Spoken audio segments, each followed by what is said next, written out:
How in the world I found myself standing here? That's a question that I need to find an answer to. But I'll tell you something. My wife, my very wise and amazing wife, she told me once that even though that we started our tshuva process almost 20 years ago, I still never became religious.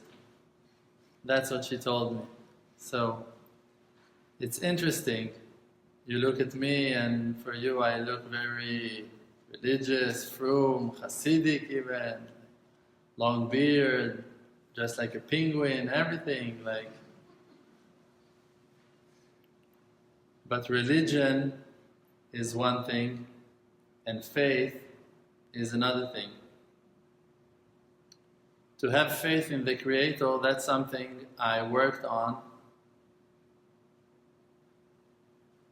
from the first moment that I start working on finding myself as a secular person, as a regular person that had many difficulties and had many questions and doubts about himself, and I was searching for some answers. I felt I was lying to myself as a kid, as a person, and I felt that when I was being honest and saying the truth, so it was much more pleasant and nice for me, so I chose to try to say the truth and to stop lying. When people would ask me some questions and I felt like I'm not being myself with them, so I felt like, why? Why can't I be just myself? If I don't want to go out, I can just say, no, I don't want to go out. Why it's so hard to say no when you don't want to? Why you feel trapped between people that so-called your friends, your family? Why I can't be myself with my family? Why I can't be myself with my friends? What's going on?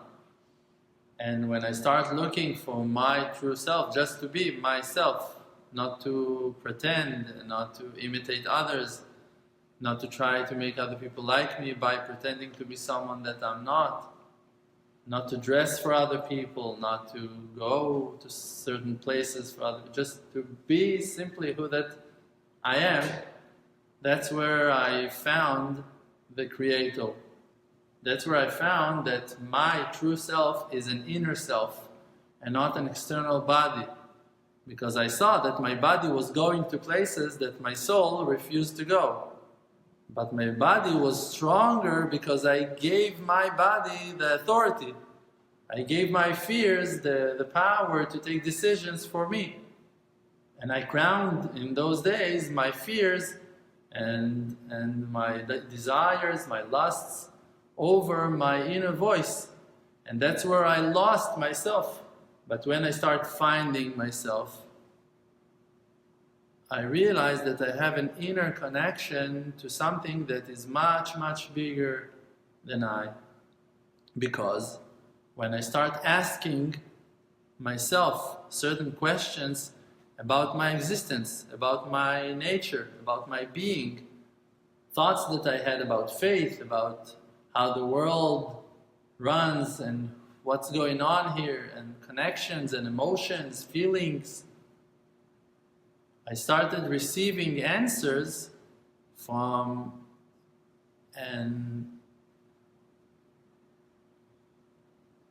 a hidden place, from an endless source of wisdom.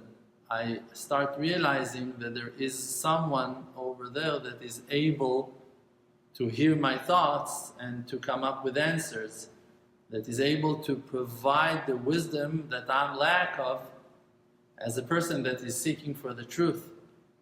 And then I start calling that source in many names.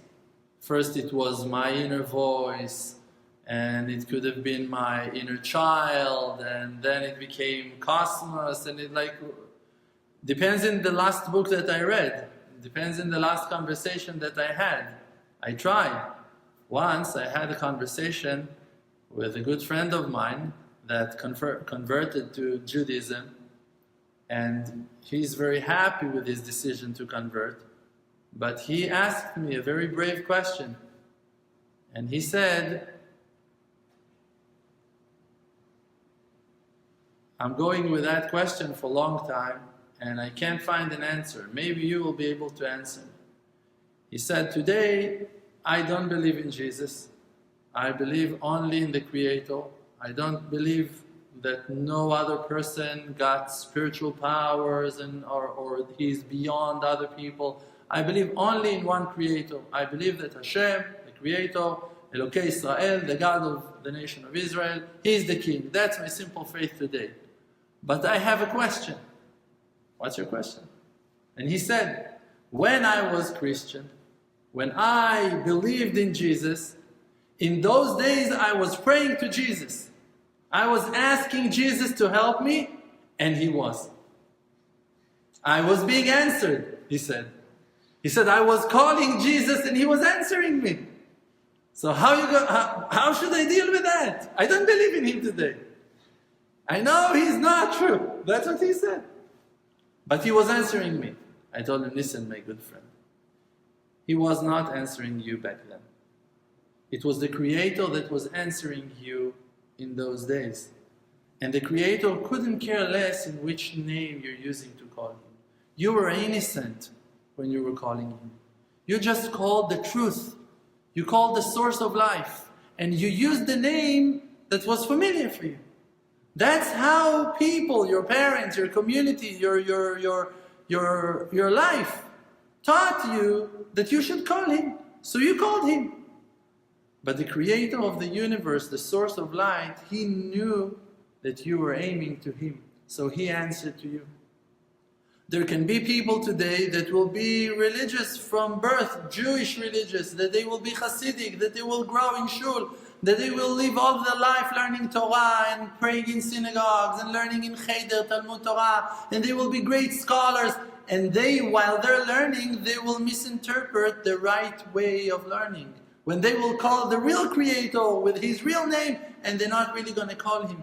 Because they will base their prayers on their fears, on their anxieties, on their sadnesses, on their feeling of being lost and separated. And then they won't call the Creator in the right way. So they might even find themselves in the most holiest place in the universe, in the holy city of Jerusalem, standing in front of the Western Wall, praying prayers that will never gonna rise and won't be answered. Why? Because they're not calling Him with truth. Because the Creator is close to every person that will call Him with truth. So what that you need to work on is your truth. And when I was looking for truth, I found the Creator. I found Hashem. I was not looking for Hashem. It's written on Shaul that he became the first king of our nation, of Israel, that he was looking for the donkeys. He lost his donkeys and he went to the desert to look for the donkeys. And he found the kingship. The prophet came to him, saw him and told him, come, you're going to be the king. Shmuel HaNavi crowned him to be the king of Israel. He went to look for donkeys.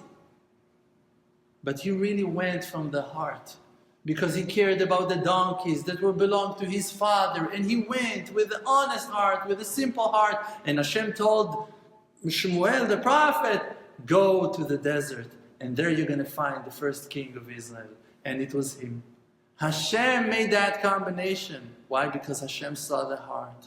Because Hashem, He looks, the Creator, He looks into the depths of your soul. And if you're honest, in that place it's not important anymore. If you're Jewish, if you're Christian, if you're converted, if you're not converted, if your conversion accepted, not accepted. And I'm not saying that you should not go in a certain way or that you should go in a different way. But I'm telling you, religion is one thing and faith is another thing. If you want to convert, there is a very normal and stable route, path that you should go through if your intention is to convert.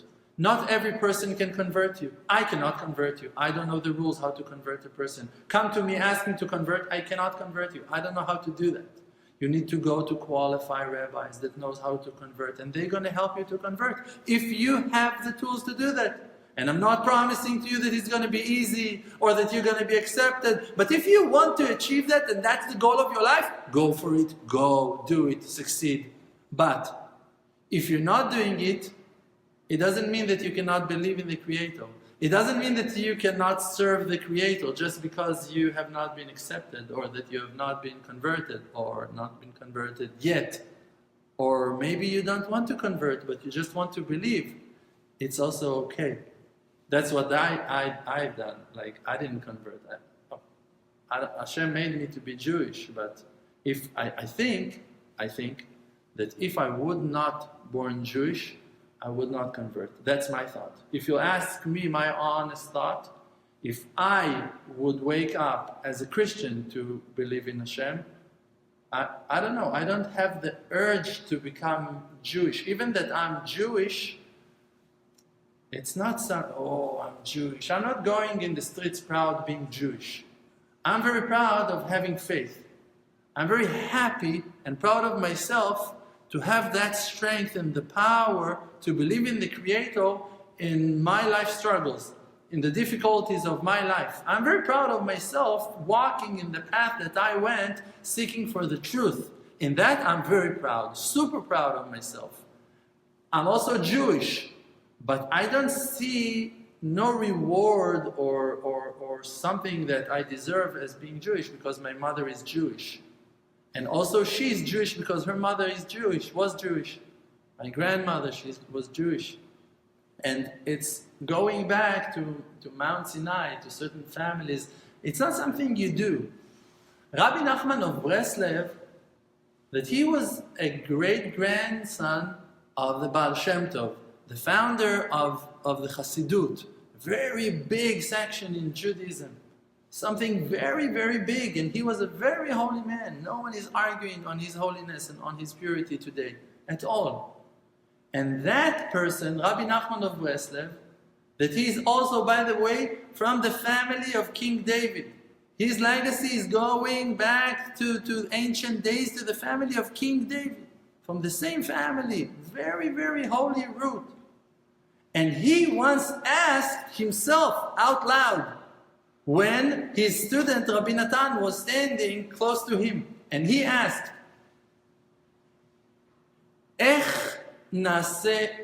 how I'm going to become Jewish?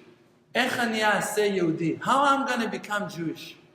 And Rabbi Natan looked at him, and for sure you're talking about a very big righteous man that is sitting in front of you. Someone that born Jewish to a holy Jewish mother, the granddaughter of the Baal Shem Tov. We're talking about something great.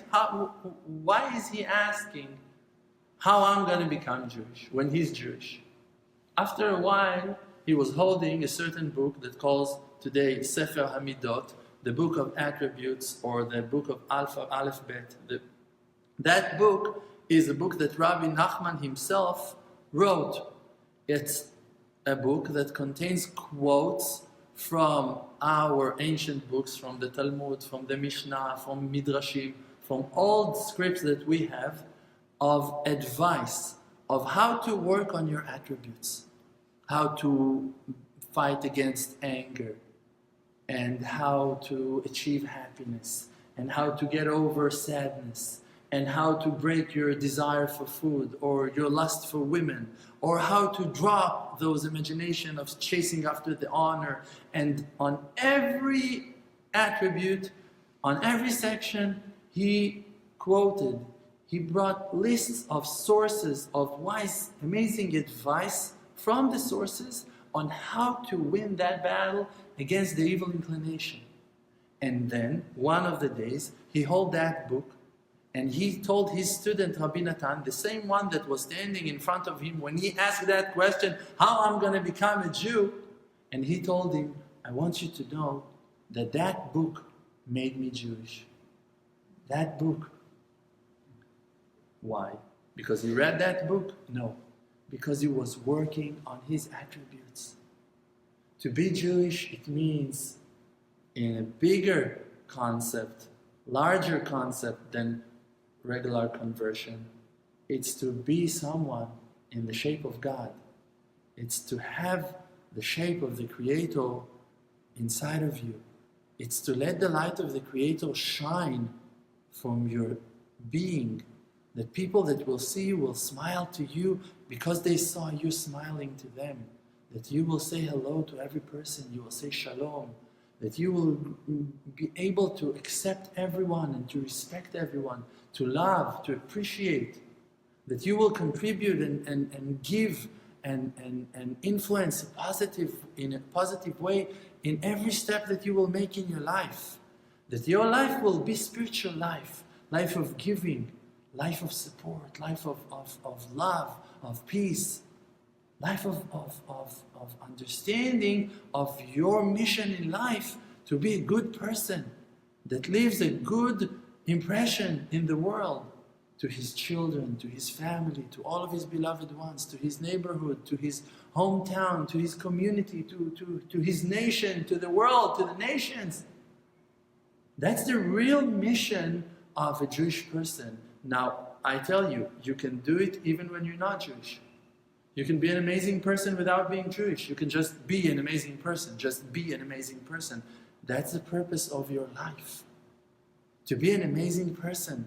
To be the best friend of your soulmate. To be the best parent to your children. To be the best child to your parents. To be the best brother to your siblings. To be the best partner in your company. To be the best person in the world. To be the pillar of your community. Not because you want to be important, you want to be known. Just because you want other people to feel satisfaction from life. Just because you really care that other people will be happy. Will have joy.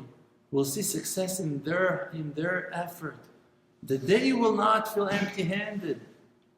When people are coming to me and they're complaining on their situation, on their life, they don't know what to do, I'm telling them, listen, explain to me and give me your name and I'll pray for you.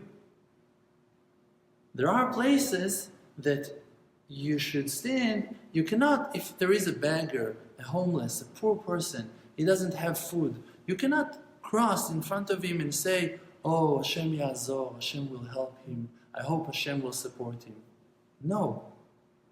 That's cruelty. That's to be mean. Oh, but I prayed. If Hashem will want to give him, Hashem will give him. What do you want from me?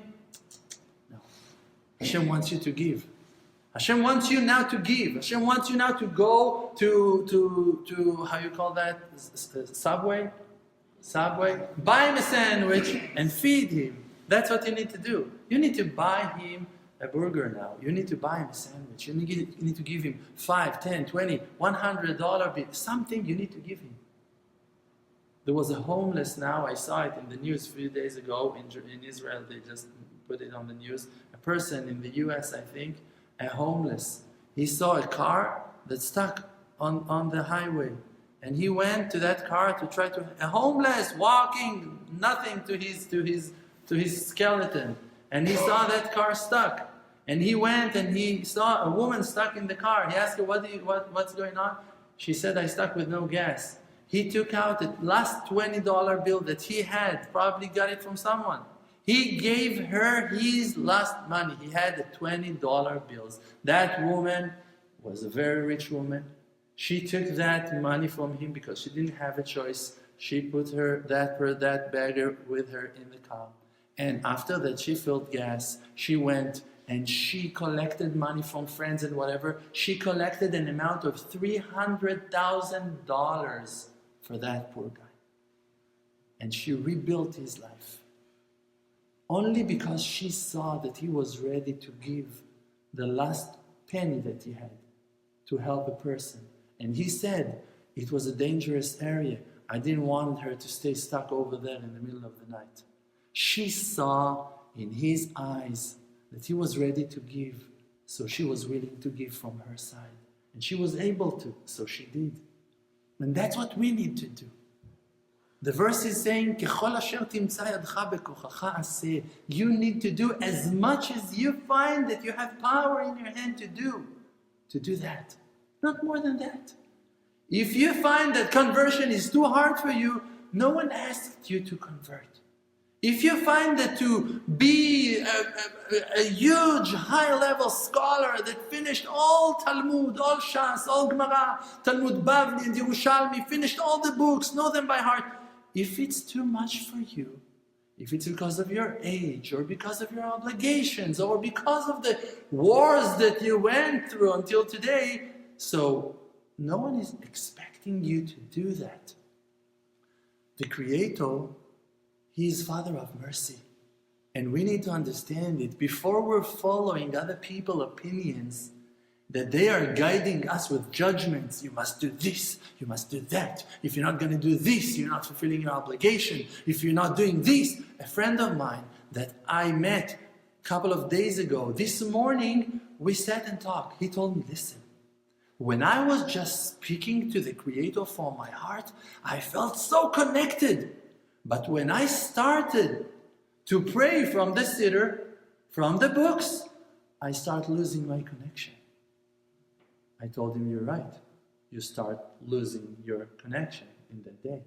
Not because the siddur is not holy, not that what that's written in the siddur is not right to pray, right prayers. No, it's amazing. It's super inspiring. It's established on the foundations of real faith. It's solid truth, complete truth. But if it's not in your vessels, so it's not for you. At least not for now. So it's better to read a little bit less and to pray a little bit more from the heart.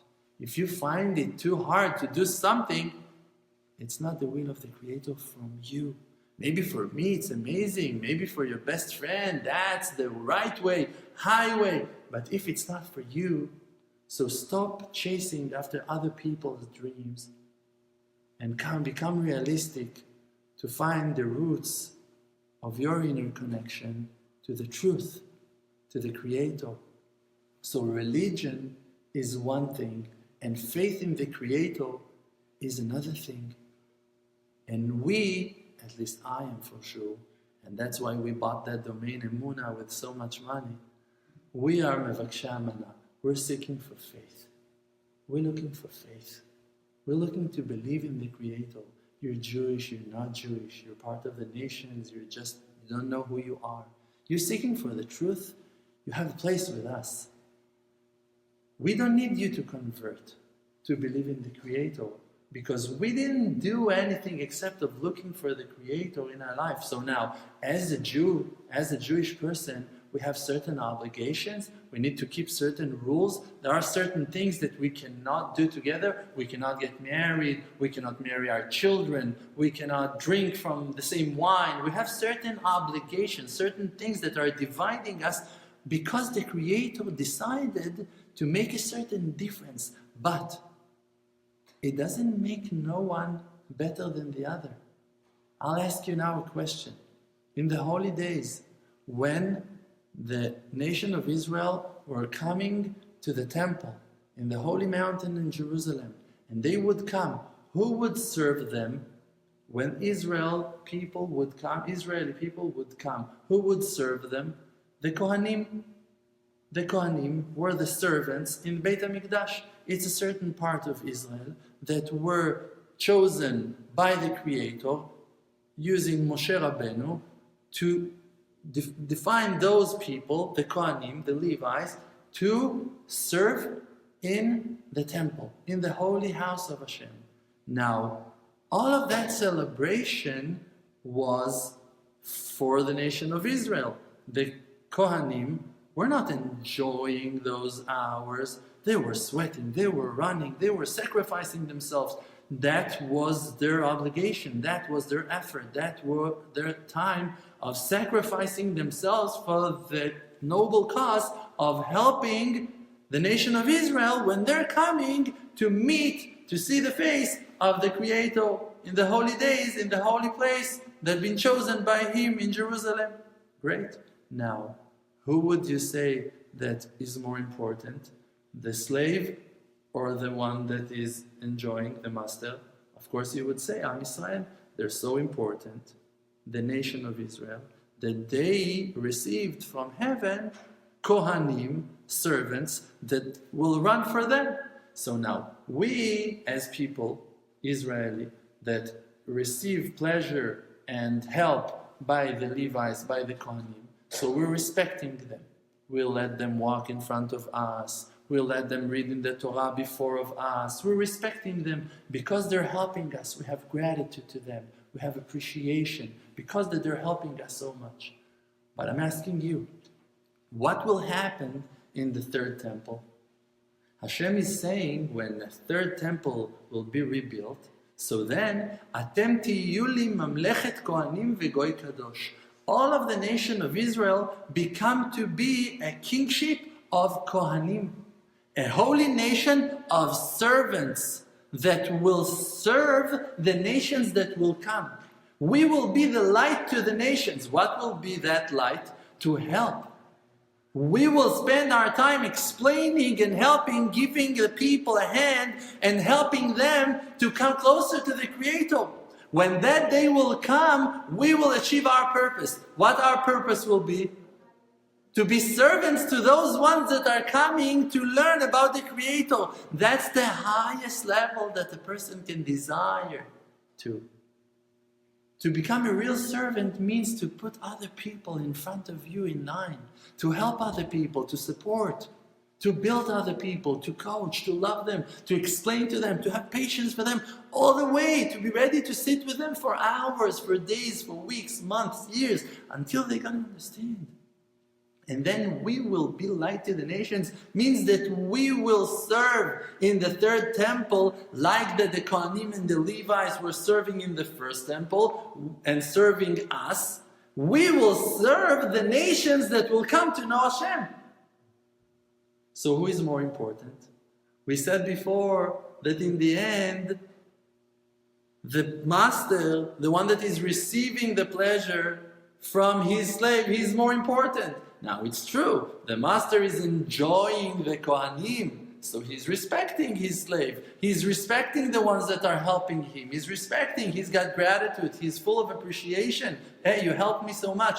But the purpose of all of that help was to help you to receive that light finally. Who is a greater king? A king that got 100 soldiers, a king that got 1,000 soldiers, or a king that got billions of soldiers? For sure, the answer is clear. In that day, that all of the wide world will recognize the real king of the universe, then the kingship of the Creator will be complete. Then his name will be famous in the greatest way of them all. Only then. Only when everyone gonna know him. Only when every person in the universe will recognize him. Only when everyone will come and bow to him in the mount of the holy mountain in Jerusalem. That's gonna be the day that the name of Hashem Yitbarach will be so great and known and famous in the world. Why? Because even the people that came from four wings of the universe, from the darkest places of them all, that dropped worshipping idols, dropped all of the foreign faiths, they now came and they're ready to admit that Hashem, Elokei Israel, Melech, that the God of the universe, the God of the nation of Israel, He is the real king, and they're gonna crown Him. So you need to understand that your mission is to crown Hashem, and not to become Jewish, or if you're Jewish, to become Hasidic, or if you're Hasidic, to be a scholar, I don't know what. That's not the purpose. The purpose is to know Hashem. The purpose of our life is to show Hashem to the rest of our beloved ones. It's to be good ambassadors. It's to be lighthouses in the world. To shine the real light of truth to people. To make people happy. To make people want to serve Hashem. To make people solve their issues. Find answers to their sorrow, to their grief, to their doubts, to their lackings. And if we cannot answer people on their questions, it means only one thing, that we still don't know the answer. Things that are clear for you, you can solve in a minute. But if someone is asking a hard question, you know why it's hard for you? Because you didn't have that courage yet to deal with that question inside of yourself yet. You don't know the answer. So face it. If someone came to you with a hard question, don't reject him. Understand that he came as a messenger from the Creator to wake you up. To wake you up to understand that you still have a lot to fix, a lot to work on your faith, to build yourself, to come back to the roots of your faith and to rebuild them, to clean them again, to start from zero, start from scratch. People are driving for hours on hours to meet me. And I'm telling you, I wouldn't drive a minute to meet me. And I'm stuck with myself. That's the only reason why I'm coming to my classes. But people are coming to me not because that I'm a genius, not because that I'm rich, not because that I can help them with their conversion issues, not because that I can help, only because that when they see me online, they see someone that is talking from the heart. And they feel related to me because they also want to do that. That's the only reason. Only reason why people are following me online is because that when they look at me, they see a point of truth that they know from their inside. They're recognizing themselves in my face when they look at me. Just need to move the beard, the side curls, the kippah, and it's you. That's the only reason that people are enjoying my content, that people are following my videos, watching me on Facebook, on YouTube, on SoundCloud, on WhatsApp, only because of that. Because they're finding themselves through me. Because I'm helping them. How am I helping you? By fighting with myself not to give up to my own fears, not to give up on my hope. Because that I'm fighting for my truth, because that I'm fighting for the truth of the Creator in my life, in my struggles, in my up and downs. And I'm able to admit in my mistakes. And I'm working very hard on finding the truth and clarifying the good from the bad. And I'm not giving up. Even in the worst days, I'm trying to say, today was the worst day of my life. And I'm not giving up. Because of that, people are finding advice and hope in my speeches. So that's why, if you're just gonna be honest in your inner search, and you're just gonna express your true self, just gonna share from the heart, words that are crossing your mind, feelings that you have, and even doubts, and even questions, you will open by that a path for people that are seeking for the truth in a similar way to you.